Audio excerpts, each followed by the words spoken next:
one of the allegations. So I want to see a little more about that. That coupled with what's been going on in our jail may or may not affect my same thing. It's the same thing. You did the same thing to your probation officer that you're doing in the jail. That's what I spent my afternoon doing yesterday, was reading jail reports. I spent more time on jail reports than I did PSIs. Mm-hmm. They're more voluminous. Same names I keep seeing. Good morning. Are you Jacqueline Young? And Mr. Lewis, will your client waive the formal reading of the indictment and the motion? He does, Judge. Mr. Young, in cause number 250309, you're charged with a third-degree felony offense of evading arrest or detention with the use of a vehicle from February 26th of 2025. And how do you plead to that charge? Are you pleading guilty freely and voluntarily? Speak up. And are you pleading guilty because you actually did what they charged you with? I have here on the computer some documents that have your signature on them that the state has marked as exhibit number 1. Before you signed these, did you go over them with Mr. Lewis? Speak up. Yeah. Because let me tell you something. I bet you're not talking that low when you're acting up like all these jail incident reports tell me. When you're calling names and you're acting a fool out at the jail. So use your big boy voice and answer my questions just like you do when you're acting nonsense to those correctional officers out there. Because I bet you're not whispering to them, are you? Are you? Because how you act at the jail, how you act right now, all determines whether I even go along with this plea agreement. I don't have to. This right here is the warning shot. The judge is reminding him that probation is a privilege, not a right. One bad attitude, and she can scrap the deal entirely. It's Courtroom 101. Your behavior can weigh heavier than your actual crime. Would you risk it with that tone? You're on a probation. I don't have to take plea agreements on any probations. If I find that you violated your probation, I can give you anything I want to in that range of punishment. And I can say, you know what, I'm not going to let you guys negotiate. That I don't have to do that legally. So you better be careful with your faces and your words and your attitude, because I've read all of these and I already don't have a good feeling. Do you understand? So you need to give me a better feeling if you want me to go along with this plea agreement. Does that make sense? Okay. So again, before you signed these, did you go over them with Mr. Lewis? Do you fully understand them? And do you understand, if I follow the agreement that you made with the district attorney, that you will be waiving or giving up any right to appeal? Do you also understand, if you're not a U.S. citizen, that a plea of guilty or no contest may result in your deportation, exclusion from admission to the country, or denial of naturalization under federal law? No. State tenders number 1 in that case? No objection, Judge. It's admitted. Is there any evidence that Mr. Young is not competent? No, Judge. All right, so I'm going to find that you entered your plea of guilty freely and voluntarily. Find that you're mentally competent and you understand the nature and the consequences of that plea. Find sufficient evidence to find you guilty, and at this time find you guilty of evading arrest or detention with the use of a vehicle. Sentence you in accordance with your agreement to a term of 5 years in the Institutional Division of the Texas Department of Corrections. You will receive credit on that sentence for any time that you've been in custody that the law gives you the right to receive. Now, in cause number 2137857, Your Honor, it's a second amended. Just in the interest of economy, I would suggest we go forward on counts 1, 2, and 13. 13 being the offense he's already pled to. so you're on probation. We've got a probation for an evading arrest or detention with the use of a vehicle. And we've got 2 more evading arrest or detention? The second evading is a misdemeanor enhanced to a state jail. And Oh, count 20 right. reads motor vehicle. That's incorrect, Judge. It's evading on foot with, Okay. with priors. Okay, gotcha.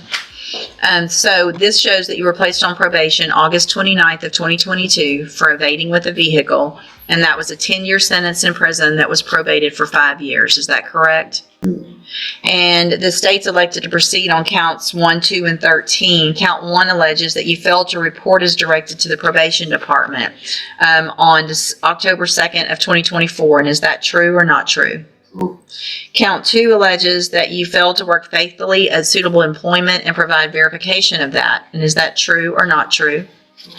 And then count 13 alleges that you were arrested for the offense of evading arrest or detention with the use of a vehicle February 26th of 2025. And is that true or not true? Okay, let's break this down. The court's juggling multiple violations here. Missing probation meetings, no job, and another arrest. In Texas, that's a trifecta for revocation. Basically, his second chance just turned into Exhibit A for why judges lose patience. What's the status of the possession and the failure to ID from that date? I believe the failure is, I think, still pending. The failure ID is still pending next door.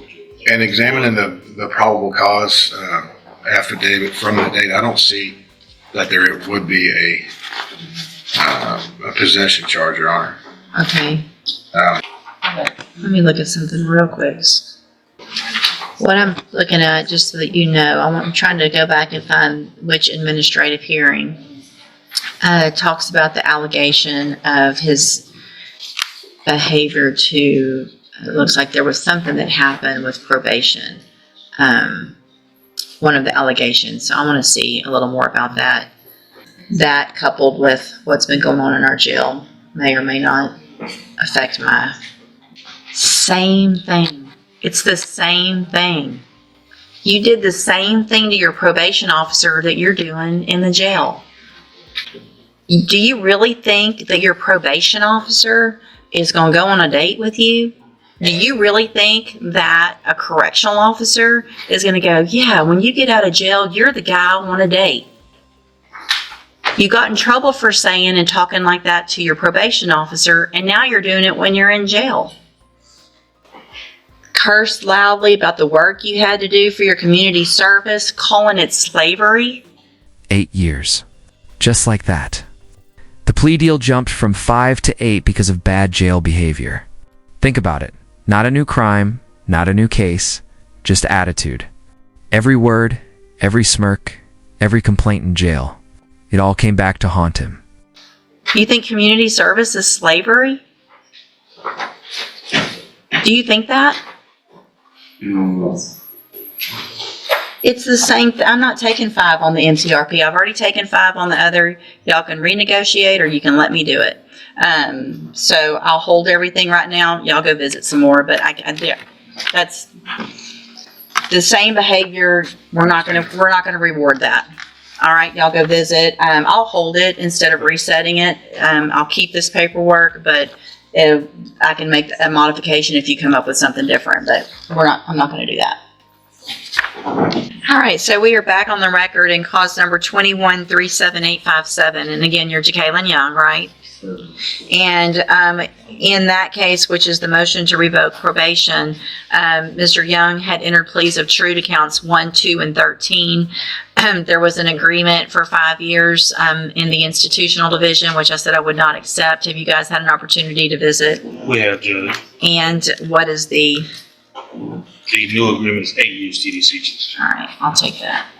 And Mr. Nichols, that's your agreement as well? Yes, Your Honor. All right, Mr. Young, again, I have some documents here, like the other case, that have your signature on them, that the state's marked as exhibit number 1. And before you signed these, did you go over them with Mr. Lewis? Speak up. And do you fully understand them also? And I have made the notation with everyone's agreement on the agreed punishment recommendation page that that's changed from 5 to the 8. Yes, ma'am. Yes, Your Honor. Thank you. All right. State tenders number 1 in that case? No objection. It's admitted. And so, Mr. Young, I'm going to find that you entered your pleas of true to counts 1, 2, and 13 freely and voluntarily. Find those counts true. Find sufficient evidence to revoke your probation, and at this time, revoke your probation. Reassess your punishment in accordance with this agreement to a term of 8 years in the institutional division of the Texas Department of Corrections. You will receive credit on that sentence for any time that you've been in custody that the law gives you the right to receive. These 2 cases will run concurrently, which means together at the same time. As a part of this plea agreement, I'm going to sign a dismissal in cause number 25 DCCR 0385. I'm handing you in each of those cases the trial court certifications that shows that these were agreements that I followed, and so you waived your right to appeal. I have also handed you a written admonishment regarding your ineligibility to possess a firearm or ammunition. When you were here back in 2022, we went over the fact that you're not supposed to possess a firearm in Texas, correct? Yes. Okay. It can still go worse. I mean, I got 2 more years. It's not funny. It's not funny to you, but I know you're upset about all this, but the only person you should be upset with is yourself, you know? So anyway, because of the judgment entered against you, you're not allowed to possess a firearm in Texas. I've handed you that admonishment. Be sure and read it again. We already went over it before. All right, good luck to you. You can go back with the bailiff. I did it again. Y'all got to make me stop. I just did my mouth thing again. My frustrated thing that they keep catching me off.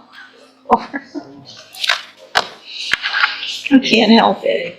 That's what I do when I'm frustrated. Look, my face is turning red right now. All right, you're Christopher Bushnell. And so Mr. Bushnell has 2 cases: an evading arrest or detention with a motor vehicle and engaging in organized criminal activity, and cause numbers 25-0112 and 0113. There was previously an agreement motion. And a plea agreement for 10-year deferred probation. We were here because of the issues in the jail. I rejected that because if I were going to go along with that, I was going to order the ISF. And so we're back here. And then, so let me ask you, I'll tell you what's bad is when I remember stuff, Mr. Bushnell. Your birthday's in October, right? No, December. So we're getting close, but here's the problem, Mr. Bushnell. So you were here May 6th, right? And I didn't accept these plea agreements, and I got pretty upset with you because of what had been going on in jail, right? And what did I tell you? You know how many write-ups you've gotten since May 6th? And here's Daisy Avu in real time. New defendant, same story, disrespect, defiance, and now the judge has 0 patience left. Notice how she shifts from questioning to pure command mode. This is where courtroom drama becomes a masterclass in consequences. You want to take a guess? Too many to count. Too many to count. May 6th, you got, since then, 1, 2, 3, 4, 5, 6, 7, 8, 9, 10, 11. 11 more. Fighting, same things. Fighting, not following the rules, calling names. I mean, same thing.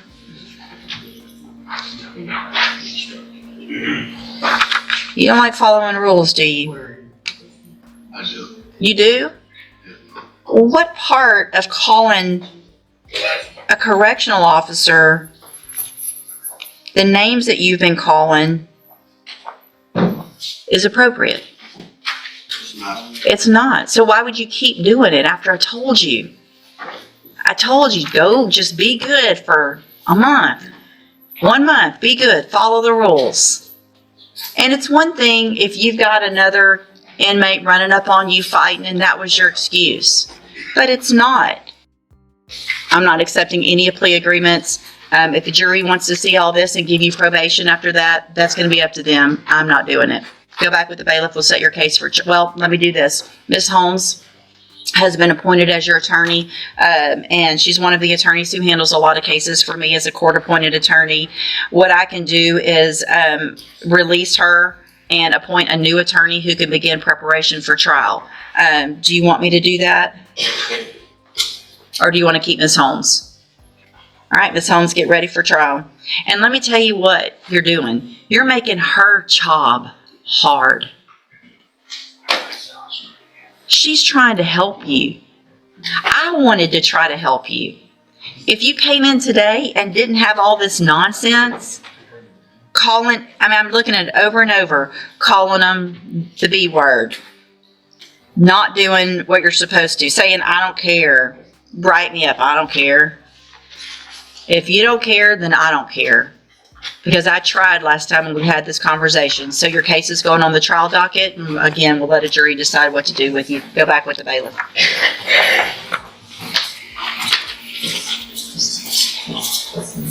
Good luck, Miss Holmes.